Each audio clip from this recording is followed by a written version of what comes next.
नमस्कार दोस्तों। भारत में जाति को लेकर हमेशा से एक सामाजिक सोच विद्यमान रही है। लेकिन क्या जातियों की ये सोच अब जाति जनगणना के मुद्दे पर आकर सीमित हो गई है? इस जाति जनगणना को लेकर इतनी हाय तौबा क्यों मची है? बिहार के मुख्यमंत्री नीतीश कुमार इस जाति जनगणना को लेकर इतने उतावले क्यों हैं? और इसका सामाजिक और राजनीतिक परिणाम क्या हो सकता है? क्या 2011 में जो सोशियो इकोनॉमिक कास्ट सेंसस हुआ था, उसका डेटा यदि सार्वजनिक कर दिया जाता, क्या उससे काम नहीं चल जाता?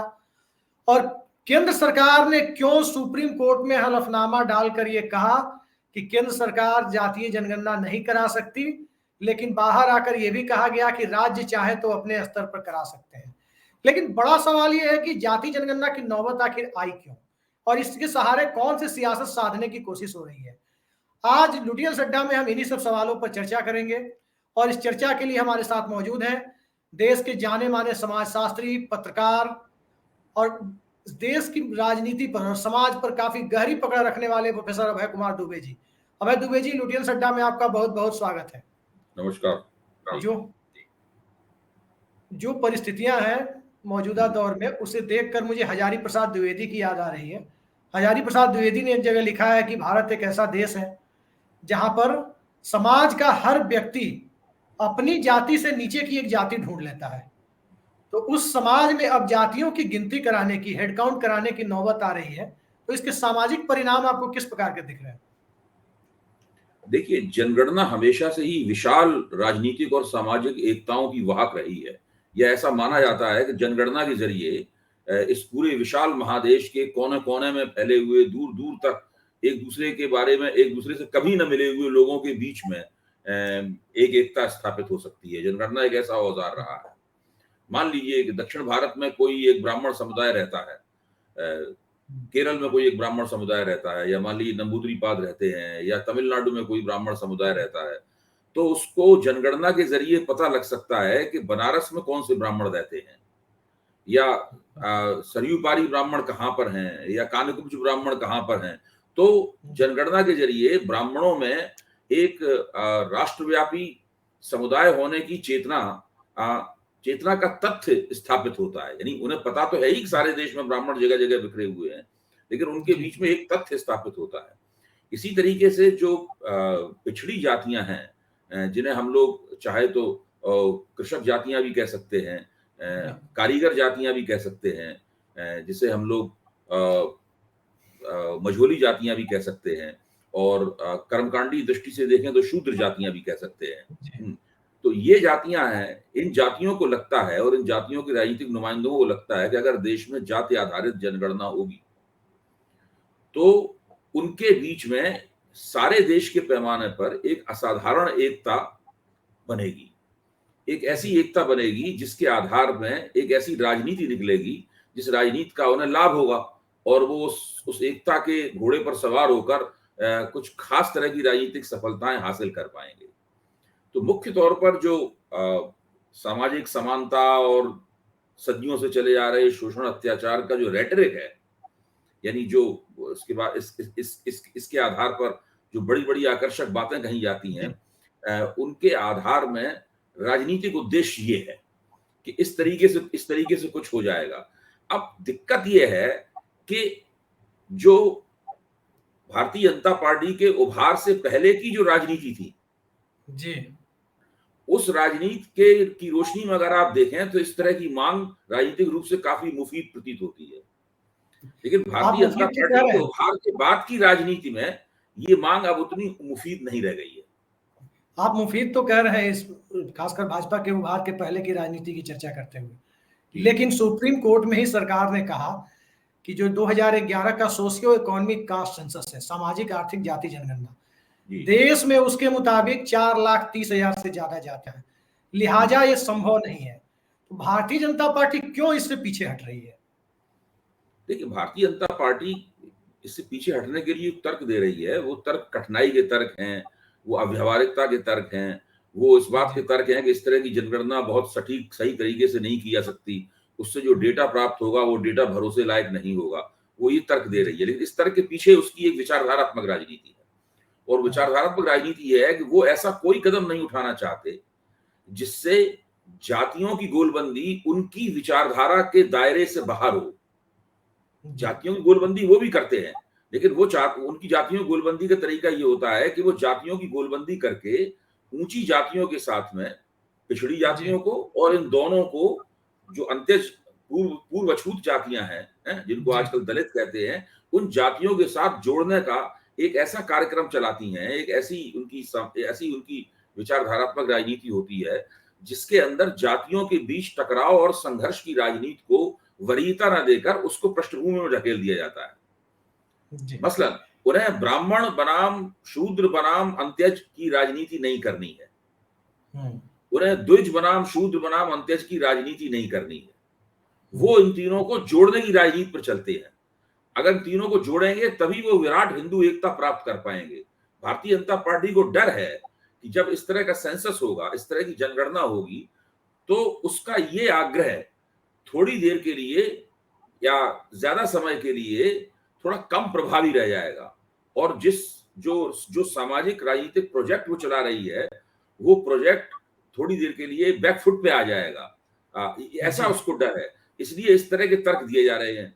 और उसके इस डर को भांपते हुए जो गैर पिछड़ी जातियों के जो गैर भाजपा राजनीतिक नुमाइंदे हैं, वो इसके ऊपर जोर देते हैं। जैसे कि मान लीजिए नीतीश कुमार हैं, लालू, इस मामले में नीतीश कुमार और लालू यादव की राय बिल्कुल एक है जी, और समाजवादी पार्टी की राय बिल्कुल एक है। तो अब ये इन लोगों को लगता है कि ऐसा करके वो पिछड़ी जातियों में जो भाजपा की घुसपैठ हुई है जी, उस घुसपैठ को वो रोक पाएंगे, या उस पिछड़ी जातियों में भाजपा का ग्राफ जो ऊपर जा रहा है उस ग्राफ को वो थाम पाएंगे। दुबे जी, जो बात आप कह रहे हैं, घुसबंदी इस किस्म की है। जो बात आप कह रहे हैं, कल के फुटेज मैंने भी देखे हैं, शायद आपने भी देखे होंगे सोशल मीडिया में या टीवी पे।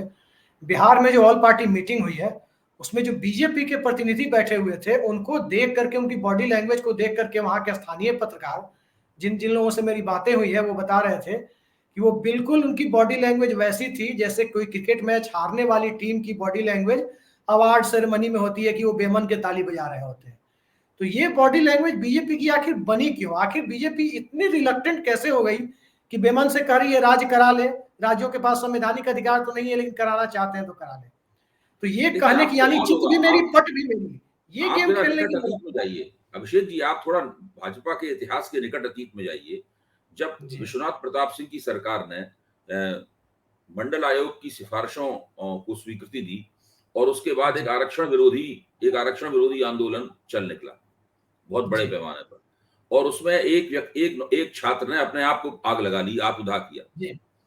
जब वह छात्र सफदरजंग अस्पताल में इलाज करा रहा था और जिंदगी और मौत की लड़ाई लड़ रहा था, उस वक्त श्री लाल कृष्ण आडवाणी मदन लाल खुराना के साथ में उसको देखने के लिए गए और अपनी सांत्वनाएं व्यक्त करने के लिए गए। जब वो बाहर निकले सफदरजंग अस्पताल से बाहर, तो वहां पे उन्हें आरक्षण विरोधी छात्रों ने घेर लिया। जी, वे उनसे ये आग्रह कर रहे थे कि आप आरक्षण के विरोध में वक्तव्य दीजिए, आप ये कहिए कि आप और आपकी पार्टी आरक्षण के खिलाफ हैं।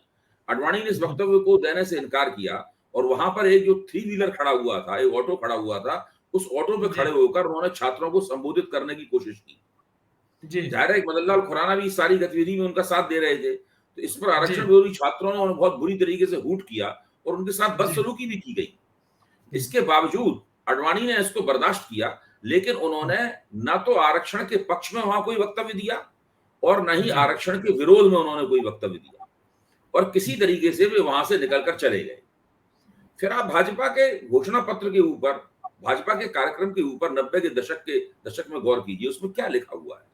उसमें ये लिखा हुआ है कि भारतीय जनता पार्टी आरक्षण के समर्थन में है, लेकिन वो आर्थिक आधार पर भी आरक्षण देने के पक्ष में है। तो भारतीय जनता पार्टी, मेरा विचार ये है, ऐसी पहली पार्टी थी जो आरक्षण का समर्थन करते हुए आर्थिक आधार पर आरक्षण देने की मांग को रेखांकित करती थी, क्योंकि उसे आरक्षण का समर्थन करते समय जो द्विज जातियों के नाराज हो जाने का या उनकी राजनीति हाथ से निकल जाने का जो खतरा था, वो उसको आर्थिक आधार पर आरक्षण देने की मांग उठाकर उसके जरिए उस खतरे से निपटना चाहती थी। तो भाजपा के सामने भाजपा का जो सामाजिक राजनीतिक प्रोजेक्ट है, उस प्रोजेक्ट में पिछड़ी जातियों और ऊंची जातियों का संघर्ष नहीं है, बल्कि पिछड़ी और ऊंची जातियों की एकता है। उस प्रोजेक्ट में ऊंची जातियों के साथ में कमजोर जातियों का संघर्ष नहीं है, बल्कि उनकी एकता है। जबकि जो गैर भाजपा पिछड़े वर्ग के नेता हैं, वे हमेशा संघर्ष के पहलुओं पर जोर देते रहे हैं। भारतीय जनता पार्टी की तरफ से एकता के पहलुओं पर जोर दिया जाता है। इसलिए भाजपा जी ऐसे काम को करने से परहेज करती है, आनाकानी करती है, तरह तरह के तर्क ढूंढती है। कभी उसके तर्क सही होते हैं, मजबूत लगते हैं, कभी उसके तर्क कमजोर होते हैं और सही नहीं जी। लगते। लेकिन ये राजनीतिक पेशबंदी इसीलिए की जा रही है। अभय दुबे जी, नीतीश कुमार इस मुद्दे को अपना ड्रीम प्रोजेक्ट क्यों बनाए हुए हैं? उन्हें आखिर इससे उस समाज में हासिल क्या होगा जिस समाज में कहा जाता है बिहार के बारे में कि 3,700 से ज्यादा जातियां हैं? वहां पर नीतीश कुमार कौन सी राजनीति खेल रहे हैं? नीतीश कुमार की राजनीति तो बिल्कुल स्पष्ट है। वो भारतीय जनता पार्टी के साथ भी रहना चाहते हैं और अलग से अपने अस्तित्व को भी बनाए रखना चाहते हैं। वो भारतीय जनता पार्टी की जो एक सर्वग्रासी राजनीति है, जिसमें सभी घटक दल भाजपा के आंचल में, भाजपा के आगोश में आ जाएं और भाजपा के जी अंदर समा जाएं या भाजपा के मुकाबले बिल्कुल निष्प्रभावी हो जाएं, नीतीश कुमार ऐसा नहीं चाहते। नीतीश कुमार ने बीच में एक प्रयोग किया था। उन्होंने लालू यादव के साथ गठजोड़ किया और 2015 में एक ऐतिहासिक चुनाव में भारतीय जनता पार्टी को परास्त कर दिया। लेकिन वो गठजोड़ उनका चला नहीं, क्योंकि लालू यादव की पार्टी जिस सामाजिक समुदाय की राजनीतिक नुमाइंदगी करती है, यादवों की, वो लोग इस देश की सबसे मुखर, सबसे प्रबल और सबसे ज्यादा सफल राजनीतिक जाति है, एक पॉलिटिकल कास्ट है। उनकी आत्म छवि जो है, चाहे वो उत्तर प्रदेश के हों चाहे वो बिहार के हों, उनकी आत्म जी छवि एक पॉलिटिकल कास्ट की है। वो हमेशा मानते हैं कि सत्ता उन्हें मिलनी चाहिए और जब उनको सत्ता प्राप्त होती है तो सत्ता पर पूरी तरीके से कब्जा करके उसको बिल्कुल अपने तरीके से इस्तेमाल करना चाहते हैं और उसमें किसी का हस्तक्षेप स्वीकार नहीं करना चाहते। जो बहुत मशहूर समाज वैज्ञानिक हैं क्रिस्टोफ ज़ेफलो, उन्होंने जी जब पिछड़े वर्ग की राजनीति के ऊपर एक बहुत दिलचस्प, अच्छी, प्रभावी किताब लिखी है, उसमें उन्होंने साफ कहा है कि आरक्षण का मतलब या सामाजिक न्याय का मतलब है यादवों का सशक्तिकरण। जी तो इस पूरे घटनाक्रम में सबसे ज्यादा जिन दो जातियों का सशक्तिकरण हुआ है, वो पिछड़े वर्गों में यादवों का सशक्तिकरण हुआ है और जी दलित वर्गों में जाटवों का सशक्तिकरण हुआ है। तो ये जी पूरी बात इन दोनों प्रक्रियाओं का परिणाम ये हुआ कि ये दोनों जातियां दबदबे वाली, यानी प्रभुत्वशाली जाति, अगर एम एन श्रीनिवास की शब्दों में विश्वास करें तो डोमिनेंट कास्ट के रूप में उभर आई है। और वो ऐसी डोमिनेंट कास्ट है जिन्हें सत्ता चाहिए। भारतीय जनता पार्टी यादवों को या जाटवों को अपनी पार्टी में लेने से परहेज क्यों करती है? इसलिए परहेज करती है कि ये लोग जब उसकी भाजपा में जाएंगे तो इन्हें छोटे मोटे पदों से या कुछ टिकटों से संतोष नहीं होगा। इन्हें पार्टियों में बड़े बड़े पद चाहिए होंगे। ये उसके लिए लॉबिंग करेंगे, उसके लिए पेशबंदी करेंगे और दबाव पैदा करेंगे। इन्हें टिकटों का एक बड़ा हिस्सा चाहिए होगा। सरकार बनेगी तो सरकार का एक बड़ा हिस्सा इन्हें चाहिए होगा। तो भाजपा की पूरी अपनी राजनीति जो है, अपनी सामाजिक राजनीति जो है, वो इन लोगों के पार्टी में आने से बिखर जाएगी और गड़बड़ा जाएगी। इसलिए भाजपा इनका समर्थन चाहती भी है, लेकिन इनको पूरी तरीके से अपनी पार्टी में लेने से कुछ परहेज भी करती है। ये बिहार में जो नीतीश कुमार करवाने जा रहे हैं कास्ट सेंसस, क्या आपको लगता है कि बिहार के आंकड़े सार्वजनिक होने के बाद पूरे देश में इस प्रकार की मांग उठ सकती है? देखिए, पूरे देश में तो पहले से ही इस तरह की मांग हो रही है। नहीं, इसमें तेजी आ सकती है, मेरे कहने का मतलब। अभी भी बहुत तेजी है। देखिए, पूरा इस मामले में बिल्कुल दोनों पक्ष अलग अलग बने हुए हैं। जाति जनगणना का समर्थन करने वाले पक्ष अलग हैं और उसका समर्थन उस जाति जनगणना की मांग पर चुप रहने वाले या उसका विरोध करने वाले या उस मांग की आलोचना करने वाले अलग खड़े हुए हैं। असली बात क्या है, यथार्थ जो है वो उन दोनों के बीच में है।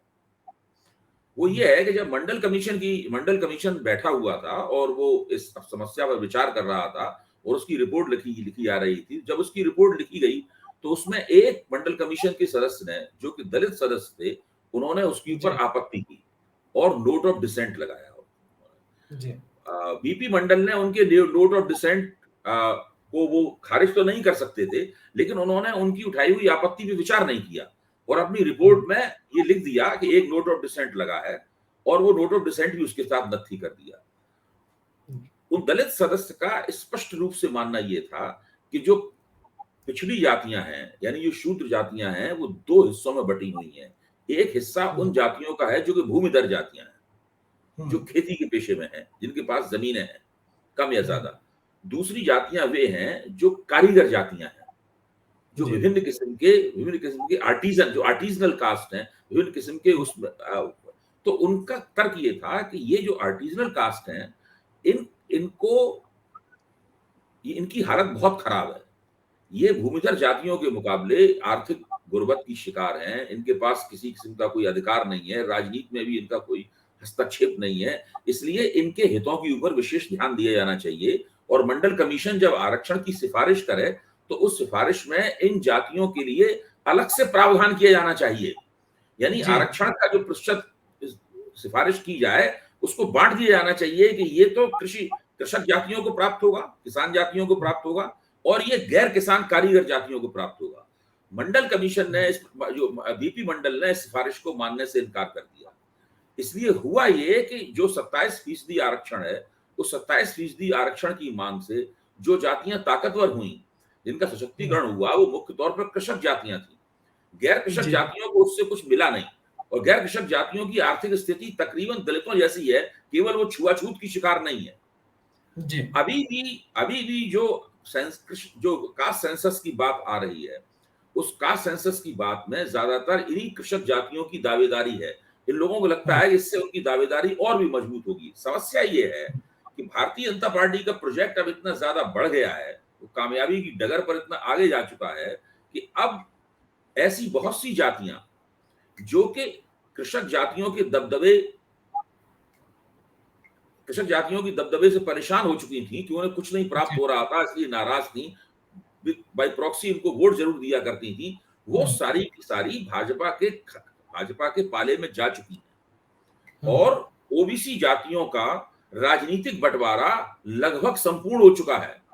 ऐसे जी, राजनीतिक बंटवारे के संपूर्ण होने के कारण जो कृषक जातियों की नुमाइंदा पार्टियां हैं, वो बहुत कमजोर हो गई हैं। यहाँ तक कृषक जातियों का भी एक हिस्सा भाजपा ने अपनी ओर खींच लिया है।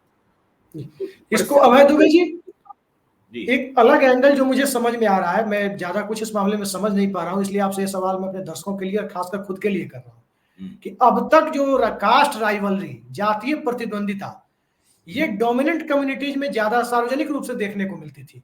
हम्म, जैसे आप देखें तो ठाकुर वर्सेस ब्राह्मण, यादव वर्सेस कुर्मी, बिहार के कॉन्टेक्स्ट में कहें तो ब्राह्मण वर्सेस ब्राह्मण भूमियार वर्सेस ठाकुर, यादव वर्सेस कुर्मी या कुशवाहा जो भी थे, या जाटो वर्सेस पासवान। ये क्या आपको नहीं लगता कि इससे अब नॉन डोमिनेंट कम्युनिटी जो आधा 1% जैसी जिनकी आबादी है, हम्म। उनके अंदर भी कास्ट राइवलरी अब सार्वजनिक रूप से अभिव्यक्त होगी? देखिए, मेरी समझ थोड़ी सी अलग है इसमें। जिस कास्ट राइवलरी का आप जिक्र कर रहे हैं, ये कास्ट राइवलरी अब चुनावी राजनीति में उतनी प्रभावी नहीं रही। जी, आप नहीं मैं देखिए कि सामाजिक दृष्टिकोण से पूछ रहा हूं। मैं कह रहा हूं, सामाजिक दृष्टिकोण से जातियों के बीच में या वर्गों के बीच में हमेशा कुछ न कुछ होड़ वगैरह रहती आई है। वो जी, होड़ आर्थिक रूप से भी रही है, सामाजिक दबदबे के लिहाज से भी रही है, कई तरीकों से रही है। लेकिन भारत में हर चीज तो चुनावी राजनीति के जरिए संसाधित होती है। जी, चुनावी राजनीति में देखिए, ऊंची जातियों की एकता बिल्कुल स्पष्ट है, कम से कम उत्तर भारत में। वो लोग जी, स्पष्ट रूप से भारतीय जनता पार्टी के पास हैं। बिहार में ऊंची जातियां भाजपा के साथ हैं, और इसमें कोई संदेह नहीं है। अभी उत्तर प्रदेश के चुनाव ने जिताया कि ऊंची जातियां भाजपा के साथ हैं, और बिना शक भाजपा के साथ हैं। योगी आदित्यनाथ की सरकार ने कुछ भी किया हो, उन्होंने कोई कोई जी, सा वाद चलाया हो, कोई सा जातिवाद चलाया हो, लेकिन ऊंची जातियों ने भाजपा को वोट दिया। और भाजपा की जो रिपोर्ट, जो उन्होंने प्रधानमंत्री दफ्तर को, उत्तर प्रदेश भाजपा की रिपोर्ट जो प्रधानमंत्री दफ्तर को सबमिट की गई है, 80 पन्नों की रिपोर्ट, उसमें उन्होंने माना भी है कि ऊंची जातियों के वोट हमें जम के प्राप्त हुए। जी, जहां तक पिछड़ी जातियों का सवाल है, पिछड़ी जातियों के बीच में उस तरह का जो उस तरह की होड़ है, वो उस तरह की होड़ नहीं देखी जाती। जब चुनाव आता है सामने, तो जी, राजनीतिक निष्ठाएं किन्हीं दूसरे आधारों पर संसाधित होती हैं, और राजनीतिक निष्ठाओं के जरिए जो एकताएं बनती हैं, जो गठजोड़ बनते हैं, उनके आधार वो होते हैं, वो नहीं होते जो कि आप जिनका आपने जिक्र किया। एक जमाने में ये बात सही थी, लेकिन आज ये बात उतनी जी। सही नहीं रह गई है। आप जिसे कह रहे हैं कि बात सही नहीं रह गई है, मेरी आज सुबह में बात हो रही थी अपने एक मित्र से, और उन्होंने, मैं उनका या उनकी जाति का जिक्र नहीं करूंगा, लेकिन संकेतों में मैं आपसे कह रहा हूं कि वो लोहार और बढ़ई, ये दो समाज है, एक लोहे का काम करते हैं और एक लकड़ी का काम करते हैं। इनके बीच की श्रेष्ठता की जंग पर, इन दोनों में से एक समाज से वो आते हैं, और उन्होंने इन दोनों के बीच श्रेष्ठता की जंग पर अपनी कम्युनिटी की श्रेष्ठता को आगे बता रहे थे। और जाति जनगणना के मुद्दे पे अभिषेक वो जी, कह मेरा रहे थे कहना ये है कि कि हमारी जब भी संख्या आप उनसे ज्यादा ब्राह्मणों है। ठाकुरों में भी बात करेंगे, ब्राह्मणों जी, ठाकुरों में भी बात करेंगे, तो वहां भी आपको एक दूसरे के खिलाफ होड़ की बातें मिलेंगी, एक दूसरे की निंदा जी, मिलेगी, एक दूसरे स्टीरियोटाइप एक दूसरे के खिलाफ इस्तेमाल करते हैं, एक दूसरे के खिलाफ जो चुटकुलेबाजी होती है या कुछ गंदी बातें भी कही जाती हैं, ये सारी बातें आपको वहां भी मिलेंगी। हम लोगों को देखना, ये चलता रहेगा, चलता आया है और चलता रहेगा। हम लोगों को देखना जी, ये चाहिए कि जब वोट डालने का नंबर आता है, तो इस हम्म, प्रकार के मतभेद कहां चले जाते हैं। तब ऐसा क्यों होता है कि सारे लोहार और बड़ई भारतीय जनता पार्टी को वोट दे देते हैं। तब ऐसा जी, क्यों होता है कि सारे ब्राह्मण ठाकुर भूमिहार और सब लोग मिलके जो है वो भाजपा को वोट दे देते हैं। ऐसा क्यों होता है। अभी देखिए, अखिलेश ने उत्तर प्रदेश के चुनाव में पिछड़ी जातियों की एक एकता बनाने की कोशिश की और वो उस एकता बनाने में पूरी तरह सफल रहे। उस सफलता से उन्होंने चुनाव नहीं जीत पाया, सही बात है, लेकिन भारतीय जनता पार्टी की रिपोर्ट जो प्रधानमंत्री दफ्तर को दी गई है, उस रिपोर्ट में जी, स्पष्ट रूप से कहा गया है कि यादव और गैर यादव पिछड़ी जातियों ने कुछ अपवादों को छोड़कर भाजपा को वोट नहीं दिया।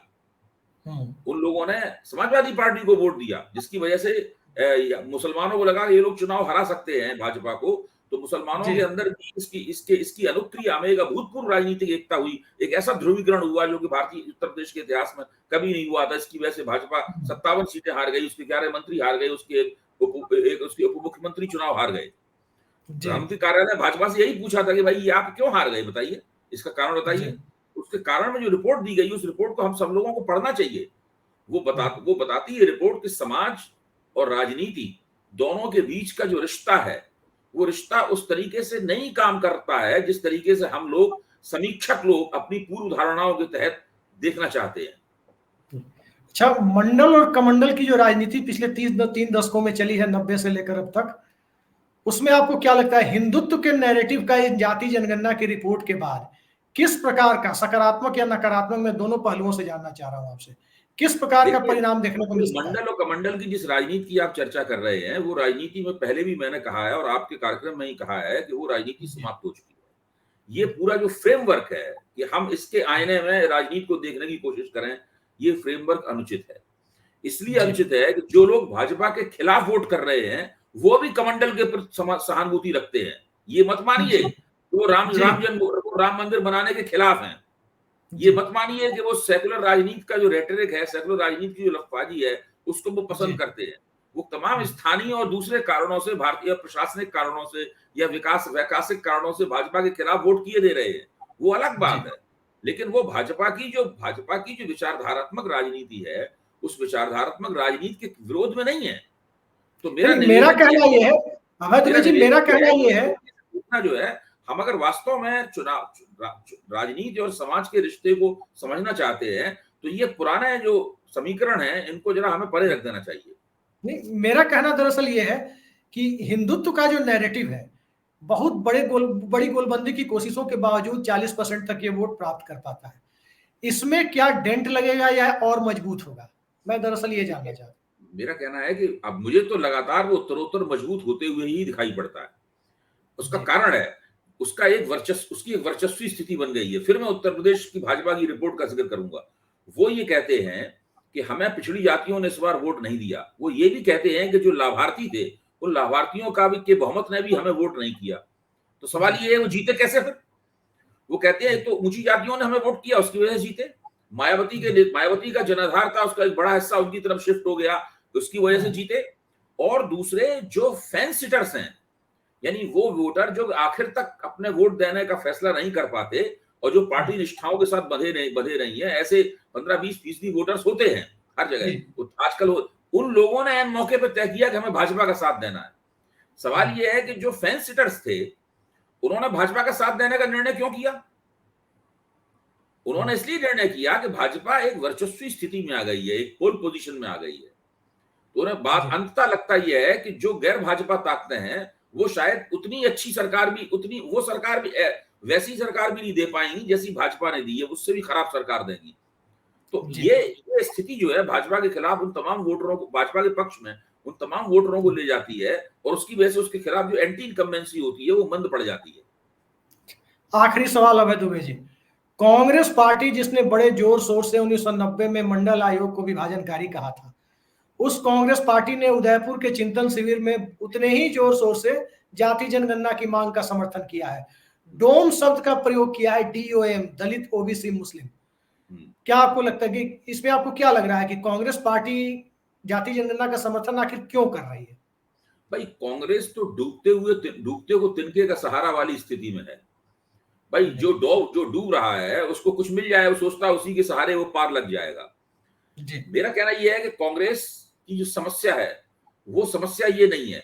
फिलहाल कांग्रेस की समस्या मुख्य तौर पर सांगठनिक है, और उसको वहां रेखांकित करने की बजाय वो उसको कांग्रेस की जो सामाजिक राजनीति है वहां पर रेखांकित करना चाहती है।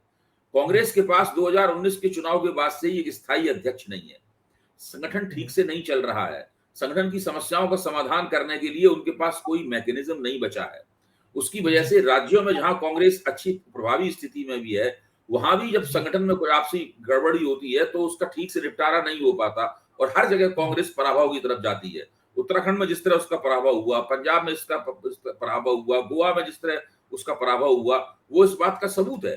जो भाजपा ने, मोदी ने शुरू में नारा लगाया था कि हम एक कांग्रेस विहीन भारत बनाने की तरफ जा रहे हैं, तो इस नारे को भाजपा तो नहीं कारगर कर पाई, लेकिन स्वयं कांग्रेस की कमजोरियां उस नारे को कारगर करने की तरफ ले जा रही हैं। जहां जहां कांग्रेस मजबूत स्थिति में थी और उससे उम्मीद की जाती थी कि अच्छा प्रदर्शन करेगी, वहां कांग्रेस की दुर्गति क्यों हुई?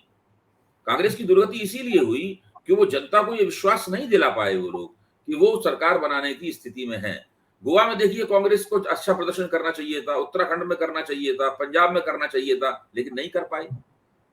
तो ये इस बात का कांग्रेस की समस्या दूसरी है। वो ये सब जो कह रही है डोम वगैरह, ठीक है, इस पर हम लोग चर्चा करते रह सकते हैं, लेकिन मुझे नहीं लगता कि इससे कोई खास फर्क पड़ने वाला। दरअसल मेरा सवाल ये था अभय दुबे जी कि कांग्रेस पार्टी अब तक आर्थिक न्याय की बात करती रही है, चाहे वो मनरेगा हो, 6 पे कमीशन हो, जीडीपी ग्रोथ रेट की वाहवाही लूटती है। वो अचानक इस जातीय राजनीति का सपोर्ट करने की तरफ अग्रसर हुई है, तो क्या यह उसकी मजबूरी है या स्ट्रेटजी है? मजबूरी है, और मजबूरी को ही स्ट्रेटजी के तौर पर पेश किया जा रहा है। भाई कांग्रेस के साथ में उत्तर भारत में विभिन्न समुदाय जो पहले कभी होते थे वो नहीं रह गए हैं। ऊंची जातियां कांग्रेस के साथ नहीं है, पिछड़ी जातियां कांग्रेस के साथ नहीं है, मुसलमानों को ये भरोसा नहीं है कि कांग्रेस चुनाव जीत सकती है, इसलिए वो कांग्रेस को वोट नहीं देते। दलित जातियों को भरोसा नहीं है कि कांग्रेस जीत सकती है, इसलिए दलित जातियों की भी अपनी पार्टियां हैं, जैसे बहुजन समाज पार्टी, वो लोग उसको वोट देते हैं। तो पूरे उत्तर भारत में जहां से इतनी ज्यादा सीटें आती हैं, वहां पे कांग्रेस की समस्या ये है, और कांग्रेस उस समस्या से निपटने के लिए उसी भाषा शैली का इस्तेमाल करना चाहती है, जिस भाषा शैली का जो सामाजिक न्याय की भाषा शैली है, या जो बहुजन राजनीति की भाषा शैली है। लेकिन जब सामाजिक न्याय और बहुजन राजनीति की भाषा शैली ही चुनाव की जमीन पर पिट रही है, तो उसको कांग्रेस से कहाँ फायदा होने वाला है? बहुत बड़ी बात आपने कही है कि सामाजिक न्याय की राजनीति ही दरअसल जब पिट रही है तो कांग्रेस को क्या फायदा होगा। लेकिन जाति जनगणना की मांग करने वाले तबकों को और उससे प्रफुल्लित होने वाले तबकों को कितना फायदा होगा, ये आने वाला समय बताएगा। और नीतीश कुमार के इनिशिएटिव का राजनीतिक परिणाम और सामाजिक परिणाम क्या होगा, ये भी आने वाले समय बताएगा।